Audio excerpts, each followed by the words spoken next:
Eh bien, salut à toutes et à tous, c'est Anthony Klinger de la chaîne Acadev et aujourd'hui on se retrouve pour une nouvelle vidéo en JavaScript où je vais vous apprendre à utiliser la librairie moment.js. Alors c'est tout simplement une librairie qui va vous permettre de manipuler plus facilement que directement avec les fonctions natives de JavaScript les heures et qui va également vous permettre d'ajouter par exemple des jours à une date, de la formater on va dire à l'affichage bien différemment que ce qu'elle vous donne d'un point de vue on va dire normal lorsque vous allez faire par exemple un nouvel objet new date. Et du coup, c'est moment.js qui propose toutes ces fonctionnalités-là. Donc le site est très très old school, mais méfiez-vous des sites old school, ils cachent souvent des pépites. Et c'est le cas de moment.js. Alors pourquoi je vous montre cette librairie? Tout simplement parce que vous le voyez ici, par exemple, vous avez plusieurs méthodes, on va dire, d'afficher facilement des formats de date et même d'heures, de minutes, de secondes. Par exemple, si vous faites un compteur, etc. Donc il n'y a aucun problème là-dessus. Vous voyez d'ailleurs que par exemple ici, ça évolue en fonction des secondes, etc. Donc ça, c'est vraiment sympa. Vous avez énormément de choses à faire. Vous pouvez chercher par exemple d'un point de vue local la langue, enfin plutôt le pays ou la géolocalisation de là où se trouve la personne pour ajuster l'heure. Et surtout, moi, je l'utilise beaucoup pour ajouter directement des jours à des dates ou tout simplement formater rapidement mes dates. Alors, pour ceci, on va avoir besoin de plusieurs choses. On va avoir besoin d'un navigateur, d'un éditeur de code. Moi, j'utilise VS Code.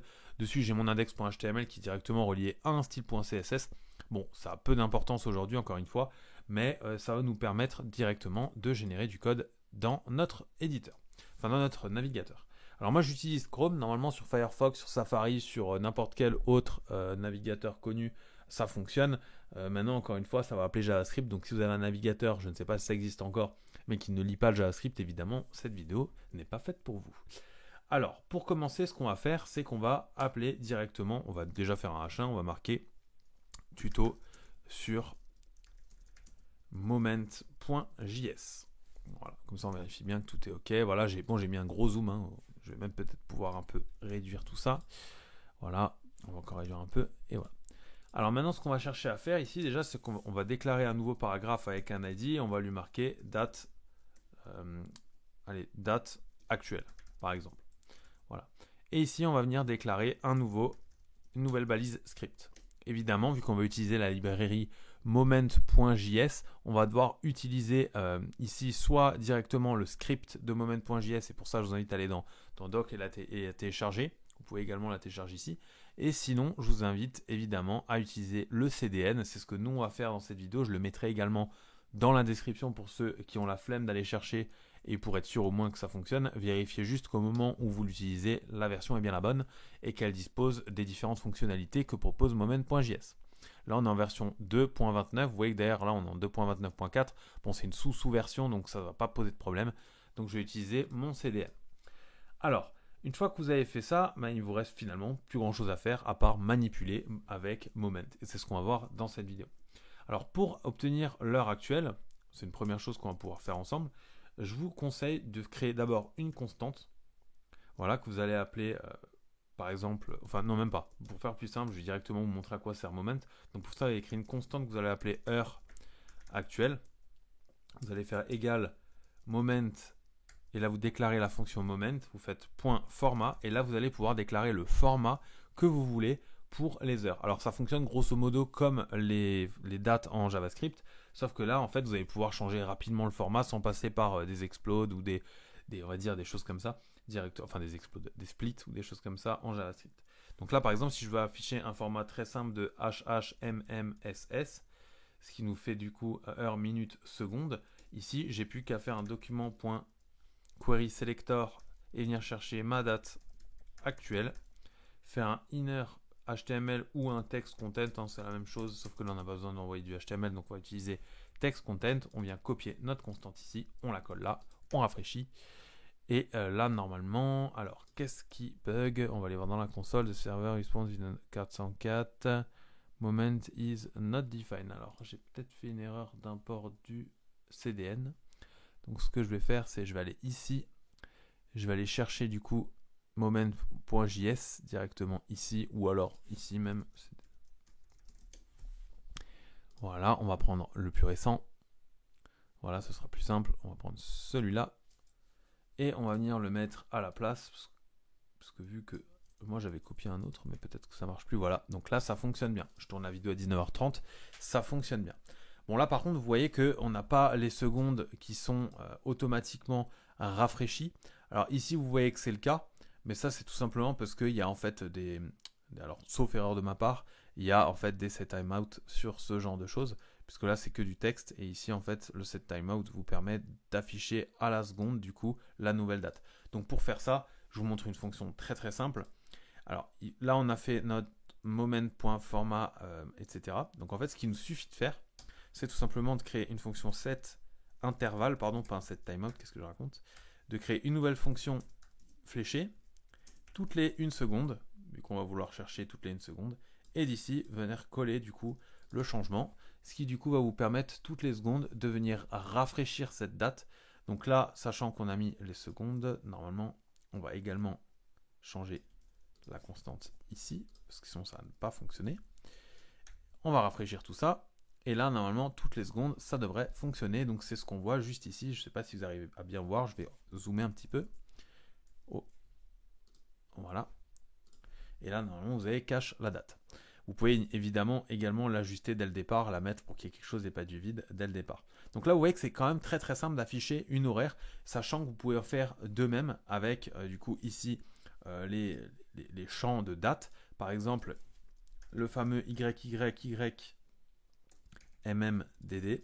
espace, vous pouvez mettre un espace entre, il n'y a aucun problème. On va changer du coup à marquer date jour. On va également la changer ici. Et on va laisser date actuelle, on rafraîchit. Et là maintenant vous avez la date, cette fois-ci du jour, 15 juin. C'est le moment où je tourne cette vidéo. Et ici, du coup, le chrono, enfin notre chrono plutôt, l'heure actuelle qui défile au fur et à mesure du temps. Donc là, j'ai fait le traditionnel, on va dire. Maintenant, vous pouvez évidemment changer et marquer la date en français. Par exemple, là, si on est le 15 juin, je vais faire 15/06/2023. Si je fais ça, alors, évidemment, là, je marque ce que je dis. Alors, on va utiliser DDMM YYYY. Si j'enregistre, maintenant normalement on a un bon format comme on le veut, et on peut également enlever les 2 derniers Y et rafraîchir pour qu'il nous donne uniquement les 2 dernières du mois, enfin de l'année, pardon. Je vais retourner ici parce qu'ici ce qui est sympa, c'est que du coup vous avez vraiment pas mal de choses qui sont déjà préécrites, qui vont vous permettre du coup d'afficher exactement ce que vous voulez. Ça, par exemple, vous pouvez prendre une date comme ceci, lui rajouter un format, donc là vous spécifiez le format de la date. Et ensuite, vous pouvez lui demander, depuis cette date-là, eh ben, combien il y a d'espace-temps. Alors ça, je vais vous le montrer tout de suite. Donc pour ça, on va faire un const date écart, on va l'appeler, date gap, voilà, ça sera peut-être plus juste. Et ici, ce qu'on va faire, c'est qu'on va créer un moment, sauf que dedans, on va spécifier directement une date. Par exemple, on va spécifier 2023 01 et 01, comme ça on va lui demander le 1er janvier 2023. On va lui spécifier ensuite du coup le format de date qu'on m'a donné, donc on a fait YYYYMMDD, et là on va taper from now. Et normalement ici maintenant, si je fais un document.query selector, et là on va l'appeler du coup dategap.textContent égale, et là on va lui donner du coup dategap. Si je fais ça et je fais ça, normalement quand je rafraîchis ici, vous voyez que du coup il me répond 5 months ago, puisqu'on est en juin, et du coup on lui a demandé du coup la différence entre du coup le 1er janvier 2023 et maintenant, et il nous répond 5 mois. Alors évidemment, lorsqu'on fait ça, ça vous donne uniquement en mois, on va dire, la différence. Mais vous voyez ici que vous pouvez demander plusieurs choses. Vous allez pouvoir demander par exemple en heures, par exemple start of day. Donc pour ça, il suffit de rajouter ça juste ici. On va rajouter un petit point avant le start of day. Je rafraîchis. Alors normalement, j'ai dû me gourer. Alors moment.startofday, eux ils enlèvent ça. Voilà, je rafraîchis. Et là, ah oui, d'accord. Start of day, je me trompe totalement. Start off en plus veut dire commence depuis, comment le jour a commencé depuis combien de temps. C'est-à-dire que là, vu qu'il est 19h34, lui va arrondir au plus haut et il va nous donner du coup 20 heures, puisqu'on a du coup 20 heures qui sont quasiment passées depuis ce matin. Vous pouvez également demander la fin du jour. Donc là, il nous dit que c'est dans 4 heures. En fait, on a déjà tout qui est écrit ici. Voilà. Vous pouvez lui demander combien de minutes il reste, combien d'heures il reste. Enfin bref, vous avez compris que vous pouvez tout faire. Vous pouvez également faire des points calendar qui vous permettent de donner le jour du coup et l'heure. Donc aujourd'hui, il est 19h35. L'avantage de ça, c'est que vous pouvez le mettre par exemple dans un calendrier que vous avez créé vous-même et vous n'avez rien besoin de faire. Il s'agit de tout faire. Ici, il va vous demander du coup comment. Là, vous pouvez du coup ajouter des jours directement à votre date. Donc pour ça, moi, ce que je vous conseille de faire, par exemple, on va le voir juste ici. On va créer une nouvelle constante qu'on va appeler const date égale moment. On va lui donner une date, par exemple aujourd'hui, 06-15. Voilà. Ici, on va créer une nouvelle date.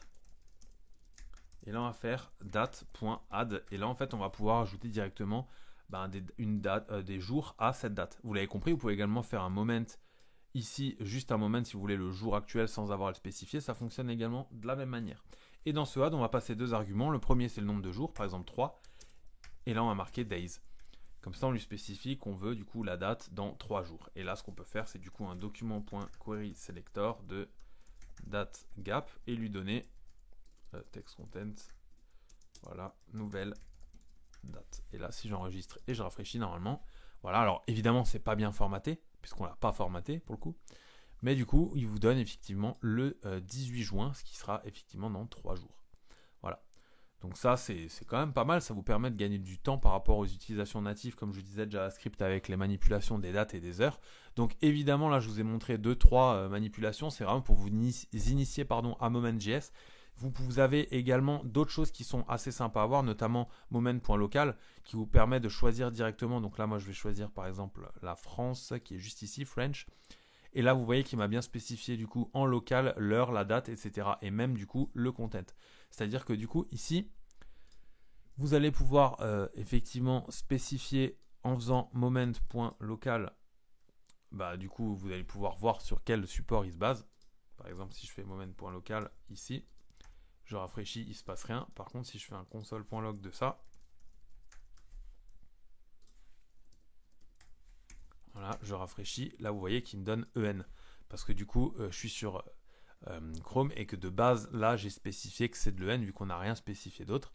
Mais sachez que vous pouvez changer le format également. Enfin, le format. Changer la localisation de la date sans aucun souci. Il suffit de passer directement par la doc, de cliquer sur Manipulate et ensuite ici, vous avez plein d'informations que vous allez pouvoir ajouter. Vous voyez également qu'on peut passer des tableaux, on peut passer pas mal de choses, des durées, etc. Donc n'hésitez pas à vraiment bien poncer, on va dire, la documentation pour pouvoir utiliser les dates comme vous le souhaitez très facilement. Moi, c'était vraiment un cours d'initiation pour déjà vous faire découvrir Moment.js et vous montrer 2-3 possibilités rapides que vous pouvez utiliser. Donc voilà, si cette vidéo vous a plu, n'hésitez pas à laisser un pouce bleu et à vous abonner à la chaîne. C'était Anthony Klinger de la chaîne Acadev. On se dit ciao tout le monde.